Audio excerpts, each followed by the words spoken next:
Eu tava assistindo televisão ontem e tava tendo um anúncio de uma cerveja nova que tá chegando no Brasil. Vou até falar o nome, ninguém tá patrocinando aqui, então tudo bem. O pessoal da Tiger, né? E tem lá muito forte, assim, cerveja puro malte. E é uma coisa que eu tenho visto cada vez mais sendo reforçada. A gente teve, acho que a Heineken foi a primeira que chegou muito forte falando disso, de ser puro malte. Tivemos algumas marcas brasileiras também, com linhas puro malte também. Por que nesse mercado nosso aí, dominado por cerveja de milho, essa coisa agora de ser puro malte tá virando um novo patamar dentro das cervejas? Porque tem se falado exatamente dessa questão que a gente começou a abordar, e eu não desviei de propósito, não, é porque eu vou falando uma história atrás da outra e devaneio. Mas essa coisa do simbolismo de qualidade, né? E de trazer mais sabor. Eu acho que a indústria da cerveja está tendendo a reviver o passado, a mostrar para as pessoas que a cerveja não é só uma bebida sem graça, que ela pode ser saboreada, que ela pode ser mais intensa em sabor e que ela tem um valor agregado maior. Né? Então, quando eu trago a coisa do puro malte, eu tiro do milho, que pegou uma conotação negativa mesmo, né, nas pessoas falando, as pessoas bebem e percebem a diferença de uma cerveja que é 100% malte, que tem um pouquinho mais de lúpulo, de amargor, de uma que tem uma grande porcentagem de milho. Em termos de corpo, né? De sabor, de aroma, realmente dá para perceber. Então, é pequena, mas é visível. Não, eu lembro até hoje a primeira Heineken que eu tomei. Só bebi Skol. Já me deram uma Heineken que é um soco na nuca, assim. Que isso? Aí você toma uma IPA, você fala, nossa, o que tá acontecendo? Exatamente. É muito diferente. Né? E assim, a gente consegue ter dentro de uma indústria que tem... porque a grande diferença, esse também é um assunto bem polêmico dentro do universo das cervejas, porque as grandes cervejarias têm uma condição de produzir e vender num custo muito inferior das pequenas cervejarias, que lutam e sofrem aí, comprando tanto matérias-primas mais caras, quanto a questão de impostos é igual. Então, acaba ficando uma briga, muitas vezes, desleal. É difícil mesmo, né? O custo em si é muito mais alto. Mas eu consigo, com essas grandes empresas fazendo isso, trazendo produtos melhores, eu consigo mostrar para a população, com um preço muito acessível, que tem outras coisas, além daquela cerveja basicona, leve e refrescante, mas que não te entrega muito sabor, né? Com o simples fato dela ser 100% malte. Então, a coisa do puro malte. Que legal. Tá? E eu acho que a população também começa a querer entender, puro malte, o que é malte? Porque aquilo que eu te falei, no geral, as pessoas não sabem nem a diferença de malte e cevada. Muito menos de lúpulo. E aí, todo mundo já comeu uva na vida, então fica mais fácil entender o vinho. Parece sacanagem, mas não é, né? Você vai falar assim, toma uma cerveja mais lupulada.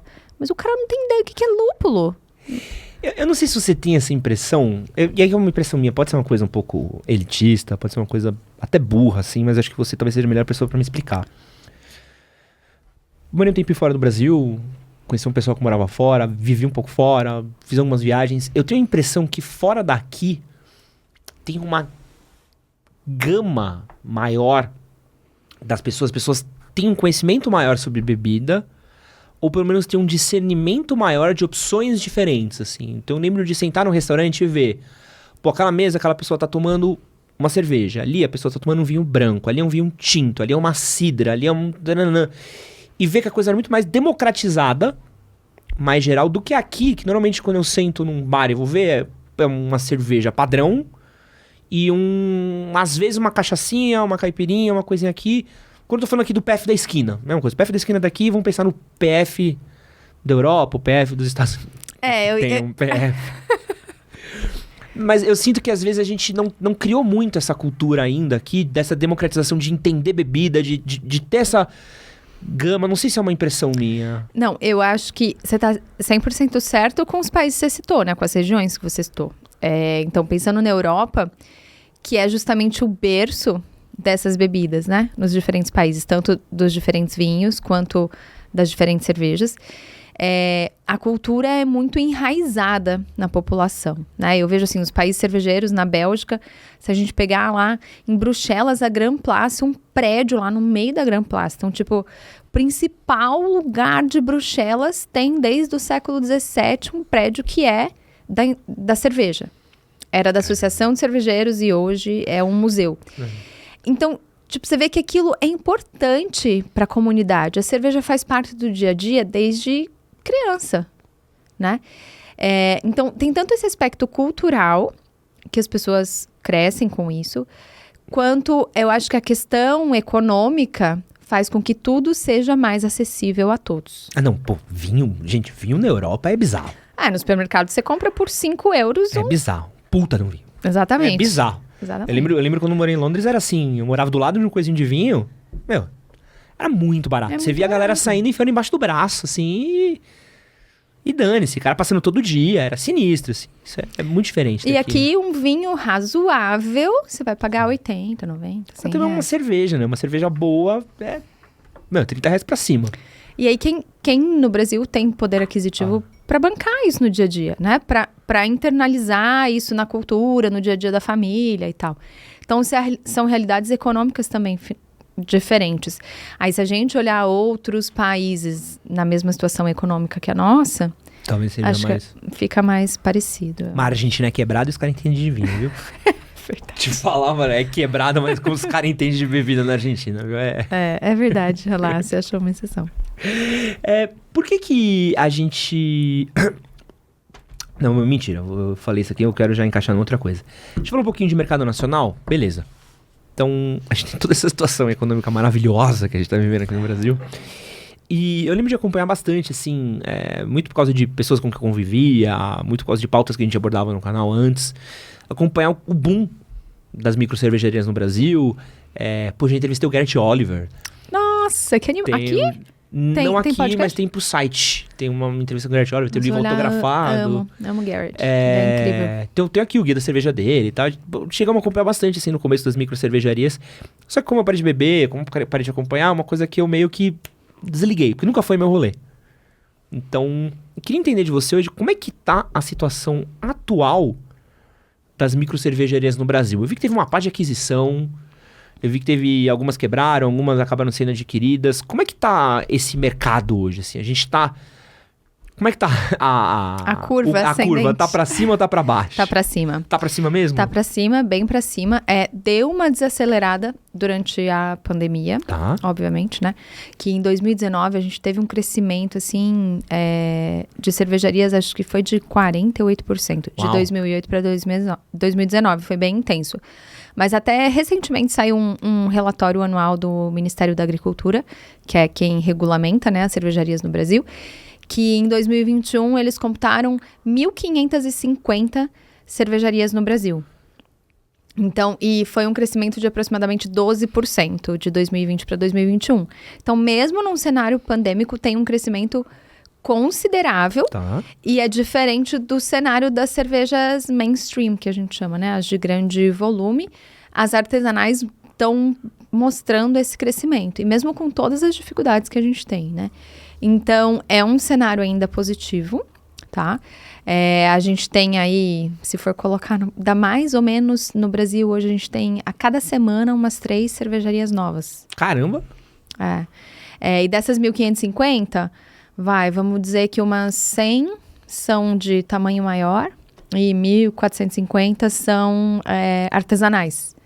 Então, é um número expressivo, né? Acho que a gente continua crescendo.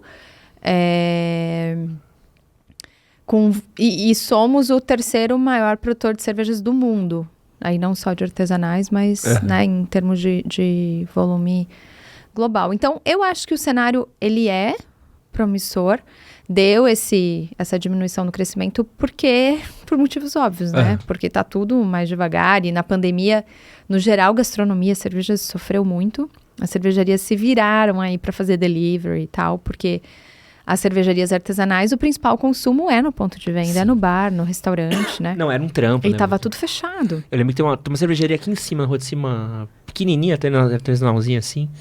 E, putz, os caras tiveram que fazer Se virar rebolar nos do jeito que 30. dava pra conseguir vender, como envasilhar, como mandar, como fazer, Mas, meu, cervejeiro se vira nos 30, é Se assim, vira, né? não Com a tem criatividade que É tem muito pra... punk rock, né? Cerveja. É bizarro. Eu fui muita cervejaria pequena, é muito engraçado, que é muito... E agora a gente vê assim, meu, a galera tá... Acho que deu o tempo, né? E o pessoal tá consumindo. Mesmo, eu trabalho muito com evento também. E tá super voltando a demanda de evento, de degustação, harmonização. Que legal. Durante a pandemia eu fiz alguns à distância, online. Mas não é a mesma coisa que o presencial, né?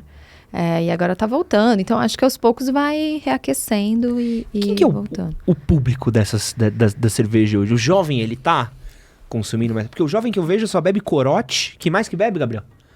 Corotinho flavor. É o jovem na idade do Gabriel. Da nossa idade, jovem? Não. O Gabriel já não é mais jovem, não. O Gabriel, a vida já tá ganhando dele lá já. Meu irmão fez uma festa de 18 anos esse dia, só tinha corote. Não tinha uma latinha de Skol. Se eu te falar que eu não sei o que é corote. Você é muito... Eu vou falar que você é muito sortuda. É cerveja? Não. O que é corote? É veneno. Jesus. Não sei, eu tô velha, gente. Jovem bebe corote e Skol Beats. É isso. Era a Jurupinga da nossa época, será? Muito mais forte. Eu descobri hoje que eu sou um pouquinho mais velha que você. É um pouquinho? Sou. É tudo mais Jurupinga. Bebi bem. Contar. Bebi bem, Eu Jurupinga. bebi também. Bebi. Enfim. Vamos voltar pro Jesus. Você sente que o jovem, ele tá indo atrás de cerveja? Ele tá consumindo? Como é que você vê? Sim, aos poucos sim, mas tanto que, por exemplo, eu sou engenheira de alimentos, né? Eu fiz Unicamp e tem a tal da semana de engenharia de alimentos para os alunos e tal, e anualmente eu vou dar palestra sobre cerveja e é muito legal que vários alunos depois vêm nos procurar, acabam fazendo curso no instituto, então acabam sendo instigados e consomem. Mas, claro, de novo, a gente tem a questão econômica. Não é todo jovem que tem o poder aquisitivo. Quando a gente olha pesquisas mesmo, o público fiel consumidor, vai começar lá dos 25, 30, mais ou menos, é a fase que mais consome, até por questões econômicas mesmo. E tem alguma iniciativa pra chegar com um povão mesmo, assim? Com uma cerveja mais artesanal, um trampinho um pouquinho melhor? Ou seja, que ainda é um passo um pouco mais largo do que as pernas? Olha, eu acho que, na minha visão, é o lado positivo das aquisições das grandes, sabe? Então, por exemplo, a Heineken, né? Que tem as marcas como Eisenbahn, Baden-Baden, que são boas cervejas artesanais e que são mais produtos de entrada. Porque também não adianta eu dar para um cara que bebe Skol, que nem você falou, dar uma IPA para ele. Meu, o cara vai falar, essa cerveja artesanal é tudo horrível. Não dá para eu ir, assim, na pancada. Então, eu preciso fazer essa transição. E aí, são produtos que têm Eisenbahn, por exemplo, a long neck, que tem um custo-benefício maravilhoso, né? E que consegue fazer isso. Então, pegar o cara que não tem grana para pagar R$20 numa long neck, né? Que às vezes custa 15, 20. Que vai pagar 4, 6. E que consegue, aos poucos, fazendo essa transição. Então, eu acho isso muito bacana. As micro cervejarias em si, muitas vezes não conseguem chegar nesse preço, principalmente numa IPA, que tem muito lúpulo, então o lúpulo é super caro. Se eu boto mais lúpulo, a minha cerveja fica mais cara, né? E aí existe um movimento, até uma coisa louca, mas a gente vê que países, quando conseguiram retomar e essa ascensão da cerveja artesanal, que a gente chama, que aconteceu nos Estados Unidos, que teve o renascimento na própria Inglaterra e tal, teve a ver com um incentivo governamental também relacionado a impostos, né? Porque quando eu reduzo um pouquinho os impostos, eu consigo melhorar esse preço e vender por um valor mais acessível. Então, a gente, no Brasil, essa é uma questão complicada, né? Não sei se...